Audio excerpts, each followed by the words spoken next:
My lab also focuses on metal organic frameworks, or MOFs. These type of materials really came about in terms of their discovery from research in the early to mid 1990s. They're very interesting because you're linking together either a metal ion or a metal cluster with an organic linker. Because you're linking together these metals with these organic components, you can form one-dimensional, two-dimensional, or three-dimensional crystal structures that are permanently porous. They actually look like crystals that you would find in salt or sugar, but if you took a teaspoon of these MOF materials, they would actually have the internal surface area of a football field.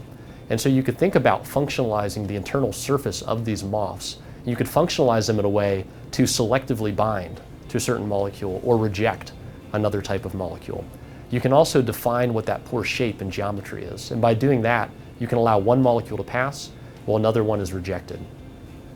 In terms of scale up for MOFs, this is a real challenge because these types of crystalline materials can't be processed as thin films like you can with polymers. One of the approaches that we're using are taking MOFs as nanoparticles, very small particles that we can disperse into polymers. And by doing so, you can take advantage of the property sets in terms of efficiency and productivity of the MOF, but the processability of a polymer. Our goal by doing this is to achieve at scale separations that would be useful for industry, both chemical and petrochemical industry, by incorporating these MOFs into systems that they're not incorporated in today. One of the benefits to this type of approach is known as process intensification. You can think about discrete separation processes or catalytic processes in industry, and as a chemical engineer, you bundle all of these different steps together to make the type of product that you want. One of the things that you can do when you have a material that's porous and it's useful for a separation, but it can also contain functionality and a high surface area for reactions, is you could think about combining one type of MOF material that could separate a gas mixture, but could also allow that mixture to undergo some type of catalytic reaction at the same time. If you can start to combine these different types of separation processes, you can reduce the number of steps needed for making a certain type of product, and that is something that we're investigating. So we work with two different types of materials, polymeric and inorganic materials. Polymers are useful, again, because they're processable.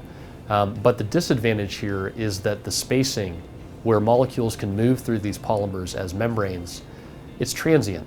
It changes over time, and it makes it very difficult to control the internal, it's known as free volume or porous type structure in these polymeric materials.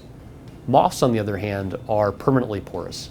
It means that these pores are persistent for very long periods of time. These are inorganic crystalline materials that don't degrade like certain polymers could through a process that's known as aging. The challenge, though, is how do you incorporate crystalline materials in a process where you can make them as films and make them as thin films. So polymers are really useful for processing. MOFs can be really useful for certain types of features or property sets that you can achieve.